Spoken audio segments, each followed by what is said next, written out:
কেমন আছো বন্ধুরা? আজকে তোমাদের যে গল্পটা শোনাবো সেই গল্পের নাম অশরীরী। লেখিকা সোনালী বাসু। যদি তোমাদের গল্পটা ভালো লাগে তোমরা জানো কি করতে হবে। আমার ছোট্ট চ্যানেলের পাশে থেকে চ্যানেলটাকে সাবস্ক্রাইব করো, এটুকুই অনুরোধ। এবার গল্পটা শুরু করি।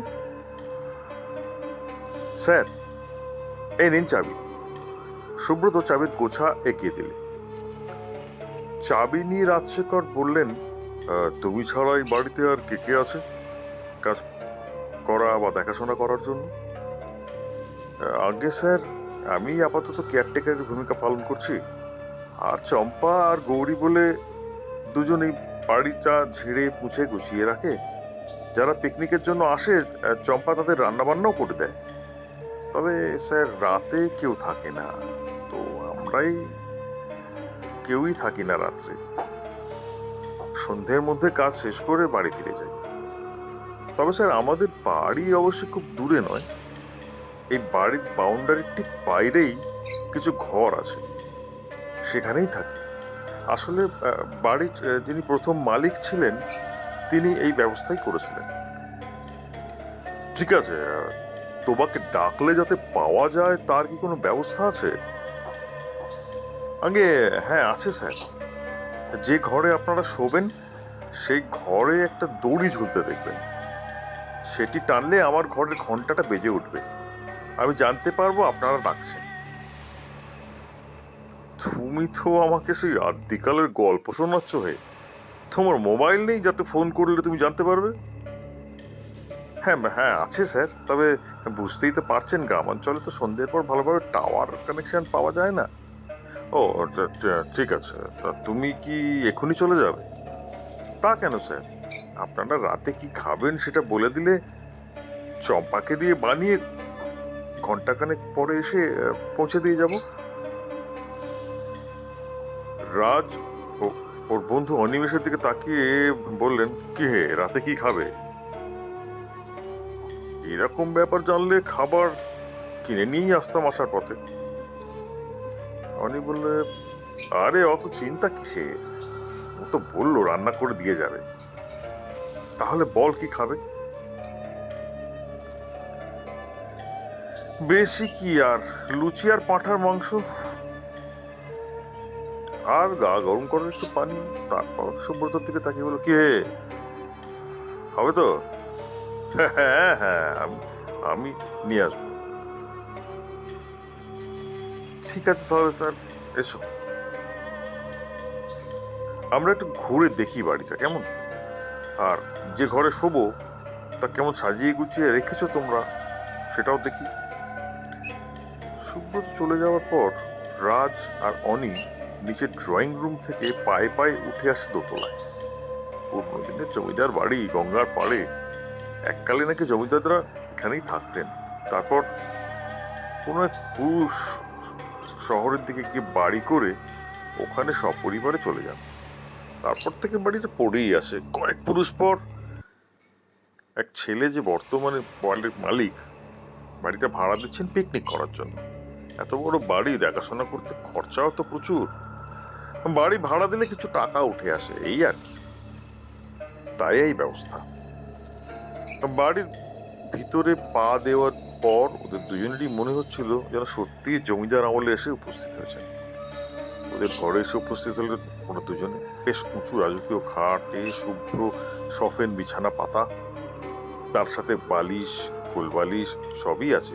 ঝাড়বাতিটা চলছে, এক মায়াবী পরিবেশ তৈরি আছে। পাখার সুইচ দিতেই পাখাটা বেশ জোরে ঘুরতে শুরু করলো। ওরা ঘরের লাগোয়া বাথরুম এক এক করে ফ্রেশ হয়ে এলেন। রাত দোতলার লাগোয়া বারান্দার দিকে এগিয়ে গেল। তারপর হাত দিয়ে দরজার ছিটকিনি খুললেন, কিন্তু দরজা খুললো না। বেশ চাপ দিতে হলো ওটাকে ঠেলে খুলতে। অবশ্যই দরজা খুলে যেতেই এক ঝলক ঠান্ডা হাওয়া হঠাৎ করে ঘরে ঢুকলো। ততক্ষণে বাথরুম থেকে অনিও বেরিয়ে এসছে। রাজ বলল, তোমার জন্য একদিনের জন্য নিজেকে জমিদার বাড়ির সদস্য বলে মনে হচ্ছে। রাজ হেসে বলল, তবেই বলো, তুমি তো ভাই আসতেই চাইছিলে না। তখন কি আর বুঝেছি এত সুখ কপালে নাচছে। হঠাৎ দরজায় উপস্থিত হলো সুব্রত। বলল, স্যার আপনাদের খাবার নিয়ে এসেছি, নিচে ডাইনিংয়ে খাবেন না এখানে দিয়ে যাব? আর নিচেই চলো, বিছানায় বসে কি আর খাওয়া যায়? চলুন স্যার। বলেই সুব্রত চোখে পড়লো বারান্দার দিকে দরজাটা খোলা। বললো, এটা কি খুললো? আমি, ঘর গরম হাওয়াটা বেরিয়ে যাক।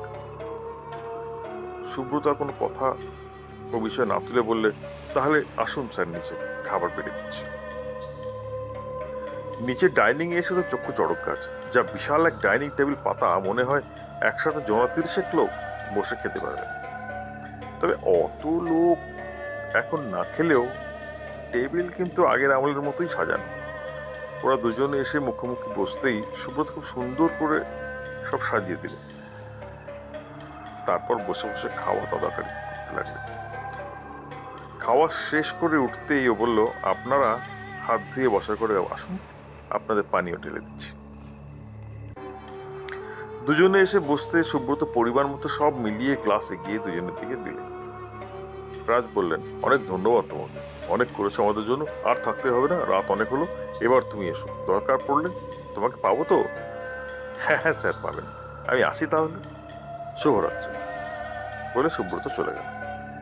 ওরা দুজনে একটু একটু করে পানীয়ের গ্লাসে চুমুক দিচ্ছেন আর গল্প করছেন। হঠাৎ অনি বললেন, বুঝলে রাজ, সব ব্যবস্থা যখন করলে তখন জমিদারের নাচঘরের বাইরের ব্যবস্থা করতে পারলে আরো ভালো হতো, আরো বেশি আনন্দ পেতাম। কোনোদিন তো সামনে থেকে ওসব দেখার সুযোগ ঘটলো না। এটা বেড়ে বলেছো, কিন্তু আগে বললে হতো, এখন আর কি হবে ভাই।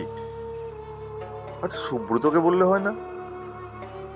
ও কি এত তাড়াতাড়ি ব্যবস্থা করতে পারবে বলে মনে হয়?